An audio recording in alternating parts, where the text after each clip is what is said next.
ये आकाशवाणी है। प्रस्तुत है कार्यक्रम सुर्खियों में। इसके अंतर्गत सुनिए विशेष कार्यक्रम समावेशी बजट पर प्रतिक्रियाएं। वित्त मंत्री निर्मला सीतारामन ने देश का आम बजट सोमवार को पेश किया। अमृतकाल के इस बजट में अगले 25 वर्षों का ब्लूप्रिंट पेश किया गया है। ये एक समावेशी बजट है जिसमें देश की प्रगति उन्नति के साथ साथ हर वर्ग का विशेष ध्यान रखा गया है। गरीबों से लेकर कारोबारियों तक हर किसी को आगे बढ़ने के लिए अवसर उपलब्ध कराए गए हैं। रोजमर्रा की कई चीजों पर इम्पोर्ट ड्यूटी कम की गई है जिससे ये सस्ती हो गई है। महिलाओं को विकास की मुख्य धारा से जोड़ने के लिए भी कई नए कार्यक्रम शुरू करने की योजना है। साथ ही मौजूदा कार्यक्रमों को बेहतर बनाकर महिला सशक्तिकरण की दिशा में सार्थक कदम उठाए गए हैं। ये उम्मीदों का बजट है जिससे ये देश के प्रधानमंत्री के न्यू इंडिया के सपने को साकार करने की दिशा में मील का पत्थर साबित होगा। बजट को लेकर हर क्षेत्र में उत्साह देखने को मिल रहा है। इस पर विशेषज्ञों की सकारात्मक प्रतिक्रियाएं सामने आ रही हैं। भारतीय वाणिज्य और उद्योग महासंघ फिक्की के अध्यक्ष संजीव मेहता ने आम बजट 2022 को विकासोन्मुखी बताया है। पत्रकारों से बातचीत में उन्होंने साहसिक बजट लाने के लिए वित्त मंत्री निर्मला सीतारामन की सराहना की। ये जो बजट है ये बिल्ड कर रहा है लास्ट ईयर के बजट से, और एज अ बिजनेस कम्युनिटी जो हमें चाहिए वो रहती है कंसिस्टेंसी ऑफ पॉलिसी और कंसिस्टेंसी ऑफ टैक्स रेट।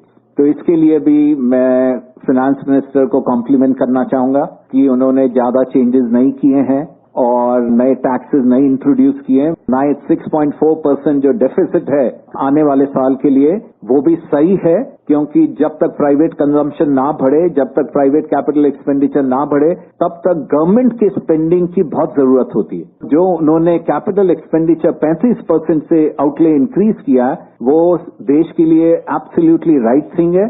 जो अनएम्प्लॉयमेंट है वो कम हो और नौकरियां बढ़े, उस सब के लिए काफी हेल्प रहेगा। Confederation of Indian industries CII के मनोनीत अध्यक्ष राजीव बजाज ने इस बजट को विकासोन्मुख बताते हुए कहा कि बजट में सभी का ध्यान रखा गया है। CII ने विश्वास व्यक्त किया है कि भारतीय रिजर्व बैंक ने वर्ष 2022-23 में ब्लॉकचेन और अन्य तकनीकों के माध्यम से डिजिटल मुद्रा की शुरुआत से एक नए अध्याय की शुरुआत होगी। आकाशवाणी समाचार से बातचीत में CII के महानिदेशक चंद्रजीत बैनर्जी ने कहा कि बजट भविष्य उन्मुखी है जिसमें बुनियादी ढांचे पर खास ध्यान दिया गया है। उन्होंने कहा कि बजट में व्यापार को सुगम बनाने पर भी जोर दिया गया है। आज जो हमने एक विजनरी बजट देखे हैं हमारे फाइनेंस मिनिस्टर की तरफ से, हमारे देश के नेक्स्ट 25 इयर्स का बारे में बताए हैं एंड उसका एक जो विजन, उसका एक जो रोड मैप है उसका बारे में हम बजट में उनका काफी सारे इंडिकेशंस देख रहे हैं। पूरा फोकस है इंफ्रास्ट्रक्चर में, बहुत इंपॉर्टेंट था क्योंकि इंफ्रास्ट्रक्चर के ऊपर ही हमारे इकोनॉमी ग्रो करेंगे। और एक दूसरा चीज जो बहुत इंपॉर्टेंट है, गति शक्ति को दिया गया है, वो काफी इंपॉर्टेंट मैसेज हमारे बजट से आ रहे हैं। उसमें से हम ग्रोथ देखेंगे, उसमें से इन्वेस्टमेंट हम देखेंगे। Society of Indian defence manufacturers SIDM ने वर्ष 2022-23 के रक्षा बजट में घरेलू उद्योगों के लिए पूंजीगत सामान खरीद के लिए इसमें 68% आवंटन करने का स्वागत किया है। SIDM अध्यक्ष SP शुक्ला ने कहा कि इससे निवेश का सिलसिला जारी रहेगा और नई क्षमताओं का निर्माण होगा। इंडियन बैंक एसोसिएशन IBA के वरिष्ठ सलाहकार विकास नारायण मिश्रा ने बजट की सराहना की है। आकाशवाणी समाचार से बातचीत में श्री मिश्रा ने कहा कि 1,50,000 डाकघरों को कोर बैंकिंग से जोड़े जाने से ग्रामीण क्षेत्रों को लाभ होगा। लगभग 1.5 लाख हमारे पोस्ट ऑफिसेस में जो पेमेंट बैंक्स की शाखाएं हैं उनको CBS प्लेटफॉर्म में लाया जा रहा है, जिससे फायदा होगा उन लोगों को जो ग्रामीण क्षेत्र में रहते हैं। तो ये बहुत बड़ा क्रांतिकारी मैं समझता हूँ कदम है। और दूसरा जो ECLGS emergency credit line guarantee scheme, इसमें जो बदलाव लाया गया है, एक तो अमाउंट बढ़ा दिया गया है, 5 लाख करोड़ रखा गया, उसमें 50,000 वो जाएगा आपकी जो सबसे ज्यादा जो पीड़ित सेक्टर्स थे पेंडेमिक के दौरान, हॉस्पिटैलिटी, टूरिज्म, इनमें जाएगा। तो मैं समझता हूँ उसमें भी काफी राहत मिलेगा। आर्थिक विश्लेषक पुनीत जैन ने इसे बोल्ड बजट बताया है। उन्होंने कहा कि इसमें राजनीतिक और आर्थिक दोनों प्रकार के जोखिम लिए गए हैं और ये नए भारत की नींव रखने में अहम भूमिका निभाएगा। किसी भी तरीके से इसको चुनावी बजट नहीं कहा जा सकता। क्योंकि चुनावी बजट में पॉपुलिस्ट स्कीम्स अनाउंस होती हैं, कुछ गुडीज बांटे जाते हैं टैक्स के शक्ल में, या छोटे मोटे ग्रांट्स होती हैं। इस बजट में ऐसा कुछ भी नहीं किया गया, इसलिए मैंने कहा कि ये बड़ा बोल्ड बजट है। पॉलिटिकल रिस्क भी लिया है, इकोनॉमिक रिस्क भी लिया है, लेकिन उन्होंने एक लंबे टाइम के लिए एक नींव रखने की कोशिश करी है नए भारत की। और जो हम ग्रोथ देख रहे हैं, कैपिटल एक्सपेंडिचर देख रहे हैं, रेलवेज में 2.5 लाख करोड़ की इन्वेस्टमेंट होगी, दूसरे जो कैपिटल प्रोजेक्ट्स है 7.5 लाख करोड़ की इन्वेस्टमेंट होगी।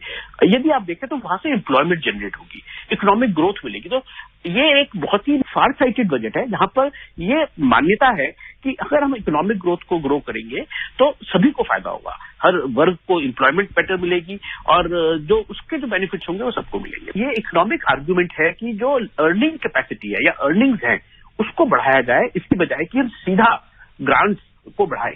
और ये एक आर्गुमेंट रहा है कि अगर आप सीधा ग्रांट्स को बढ़ाते हैं, ऐसा नहीं है, उन्होंने कुछ मेंटेन भी किया है। एमजी नरेगा है उसको मेंटेन किया है, या पीएम किसान स्कीम है उसको भी मेंटेन किया है। ऐसा नहीं है कि वो स्कीम्स कम करी है, लेकिन गवर्नमेंट ने ज्यादा एक्सपेंडिचर पे जोर दिया है।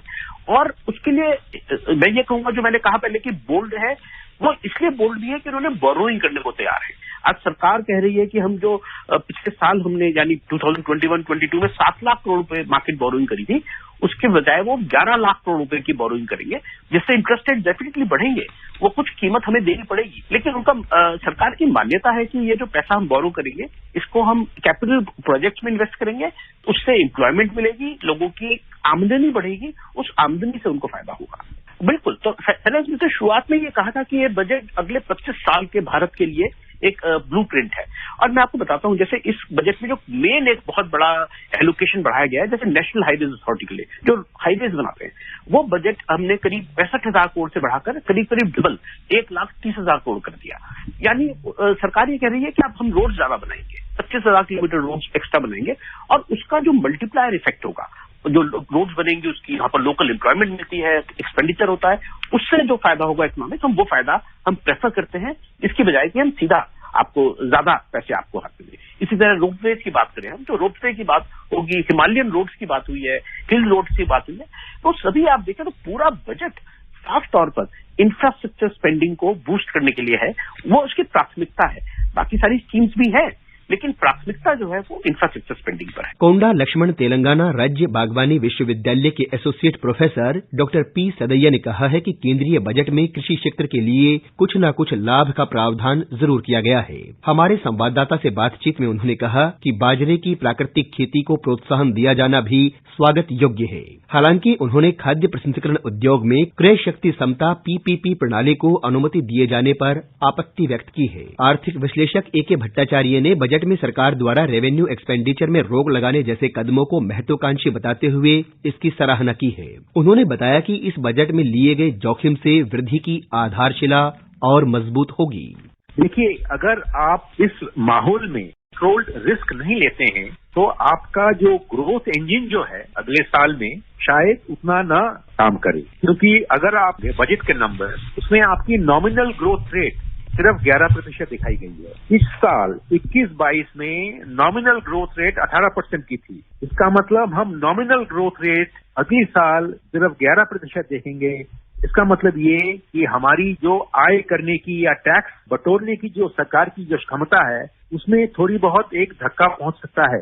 तो इसीलिए सरकार ने ये जोखिम उठाया है कि बोरो कीजिए, पर बोरो करके उस पैसे को आप कंजम्पशन में मत दीजिए, कैपिटल एसेट क्रिएट करने में दीजिए। सरकार ने क्या किया है, रेवेन्यू एक्सपेंडिचर में रोक लगा दी। अब ये देखना पड़ेगा कितनी दूर तक ये सक्षम रहे रेवेन्यू एक्सपेंडिचर में रोक लगाना। इरादा जो है वो मैं समझता हूँ एक एम्बिशियस इरादा है। मैं कहूंगा इस माहौल में भी सराहनीय एक रिस्क है, पर लेने लायक है। सकारात्मक दूरदृष्टि के साथ पेश इस बजट से आम आदमी को लंबे समय तक राहत मिलने के साथ ही ये भी आशा की जा रही है कि विकास के लिए निवेश को प्रोत्साहन सभी क्षेत्रों में रोजगार के नए अवसर उपलब्ध कराने में सार्थक भूमिका निभाएगा। अभी आप सुन रहे थे विशेष कार्यक्रम समावेशी बजट पर प्रतिक्रियाएं। ये कार्यक्रम आकाशवाणी के समाचार सेवा प्रभाग द्वारा प्रस्तुत किया गया। इसे आप हमारे mobile app news on AIR और YouTube channel news on AIR official पर भी सुन सकते हैं।